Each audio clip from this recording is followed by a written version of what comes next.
Fable Chapter 13. The rain began to fall as I waited in the alley, the mist that fell over Dern pushing through the streets like the spirit of a long-dead river. Wes told me to wait before disappearing down the street, and when he finally returned, he was carrying a bundle in his arms that I couldn't make out in the dark. He shoved the heaps into my hands as he reached me, and I stepped back into the moonlight, looking down at it. It was a pair of boots and a jacket. No one is going to trade with you, let alone speak to you looking like that. I could feel the flush dance over my face. The boots weren't new, but they may as well have been. Their leather was polished, the hooks all shining. I stared at them, suddenly feeling embarrassed. Put them on. I obeyed, pulling the boots on each foot and tying the laces as Wes watched the alley around us. He pulled a handkerchief from his back pocket, leaning out to where the rainwater was falling from the corner of the rooftop above and soaking it. He handed it to me, and when I didn't move, he sighed. Your face? Oh. The heat came up in my cheeks again as I took the cloth, wiping across my forehead and down my neck in long strokes. You should have let Oster stitch that up, he said, tipping his chin toward the cut on my lip. What's one more scar? I muttered, irritated. He looked as if he might say something, his lips parting just enough for me to see the edge of his teeth.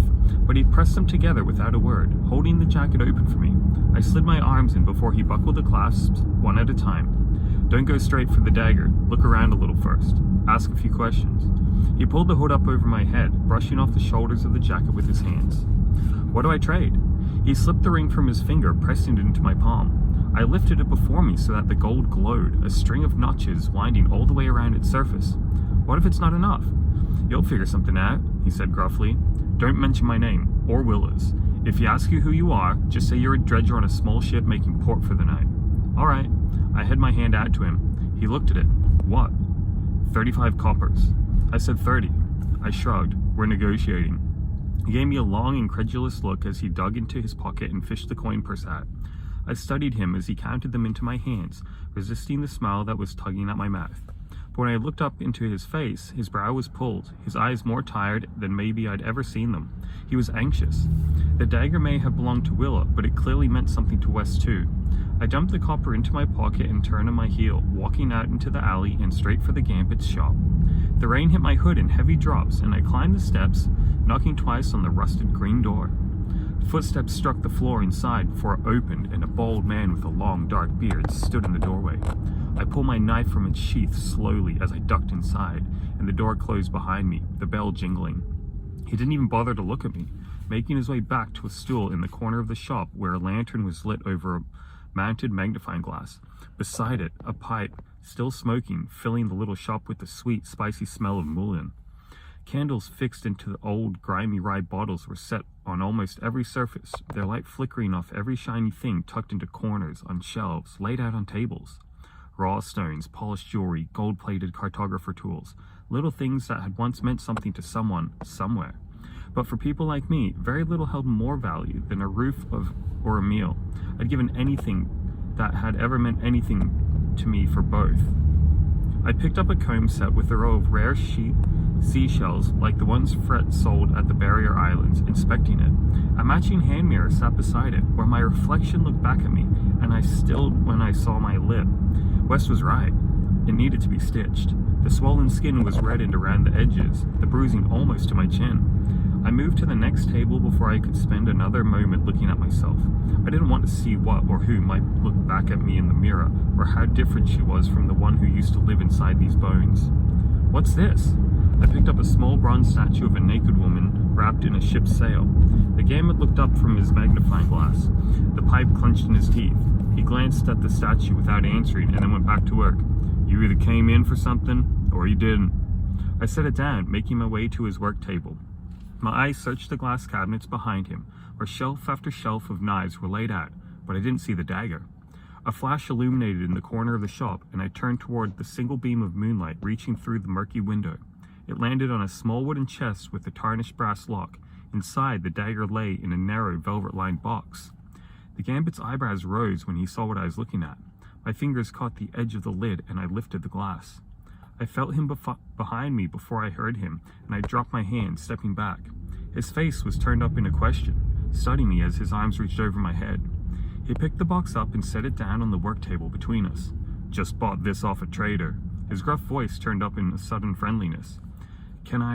But I didn't wait for his permission. I opened the glass and picked it up, leaning into the window. It was even more valuable than I'd realized. The blue and violet stones were set in a swirling patterns, sparkling so the light rolled like waves over their facets. Their unique voices danced between my fingers like the notes of a song. If I closed my eyes, I could pick them out one by one. How much? The man leaned back on his stool so his shoulders were pressed against the wall, puffing at his pipe until the smoke was billowing again. Make me an offer, he said. I looked at him from the side of my gaze, calculating. He'd want more than what he'd paid Willa to make a profit. I wasn't sure what the ring was worth, but it would be smarter to use the coin West had given me and keep the ring for trade in Xeros. 25 coppers. He laughed, a rattling cough catching in his throat. Get out of here! He reached for the dagger, but I clutched it to my chest when I saw the glint in his eye. This was my first mistake. 30. I tried again. That's Bastion made. He lifted his chin, looking down his nose at me. The great port city in the unnamed sea was known for its gemstone creations. Nothing as intricate as the dagger was made in the Narrows, because anyone truly skilled with stone went to Bastion, where the gem guild was powerful and paid well. There was no shortage of apprenticeships and plenty of work. It was also where my mother had learned everything she knew about gems, everything she taught me. My life had depended on bartering, and I'd already broken the most important rule of negotiation. He could see that I'd give him everything for it if I had to. If I didn't, Wes would leave me in Dern, and I'd be right back where I was on Javal. 30 coppers and a gold ring.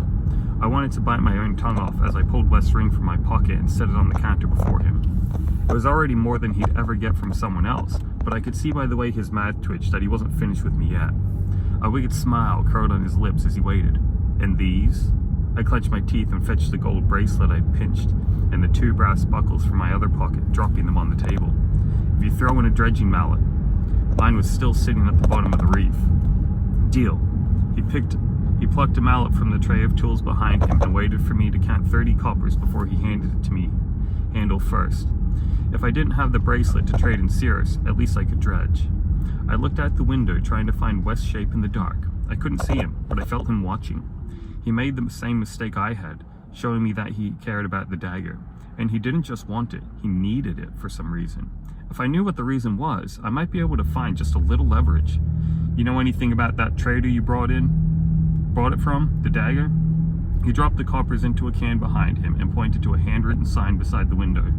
No questions. I glared at him. No one wanted to trade with a gambit who would talk about where the things in his shop came from. I wasn't the first dishonest customer he'd had in a single day, and I wouldn't be the last either.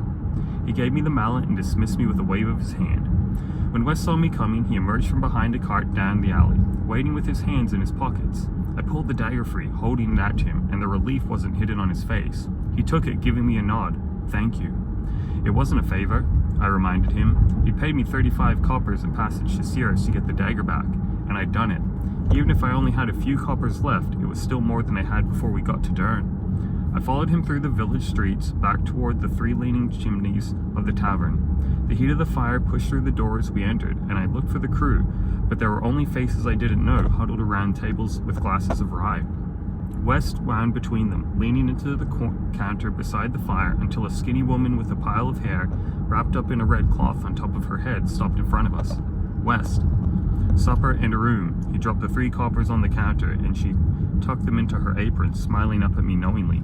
I blushed when I realized what she was thinking. No, I said, lifting a hand. We're not. The woman winked at me, but West didn't bother correcting her, and I wondered if it was because I wasn't the first girl he'd brought into the tavern and disappeared up the stairs with. That same uneasiness I'd felt as I watched West and Willa in the alley churned in my stomach. He set a hand on the counter, leaning into it, and I eyed the pale line of skin encircling his finger. The ring. Was it important to you? His hand curled into a fist, and he shoved it back into his pocket as he turned toward the stairs, ignoring the question. Good night. I watched him climb the steps, and a crack of light spilled down the hallway as he opened and closed the door. Come on, then. A woman behind the counter looked disappointed, stepping past me with a ring of keys dangling from her hand. She unlocked the door beside West's, where the candle had already been blown out. Here we are. A small bed and washing basin sat against one wall of the tiny room and a chair against the other. I stepped inside. I'll be back with something for you to eat, she smiled, backing out of the room and closing the door softly. I went to the window and looked out over the rooftops to the harbor, where the ships were only barely visible in the dark. When I could no longer hear the woman's footsteps in the hallway, I looked over my shoulder at the wood plank wall that divided my room and West's. No light came through the cracks, and I took a step closer, crossing my arms and pressing my forehead into the wall. And one night, I'd almost lost my passage across the Narrows, made and lost enough coin to get me by in Cirrus, and unearthed the single most powerful weapon I had seen since leaving Javal, the truth about what the Marigold was. If West was running a shadow ship, it was likely the most dangerous place in the Narrows I could be. I'd chosen wrong when I fled to the barrier islands with Koyo on my heels. Any trader would have taken my coin, but I'd run to the Marigold.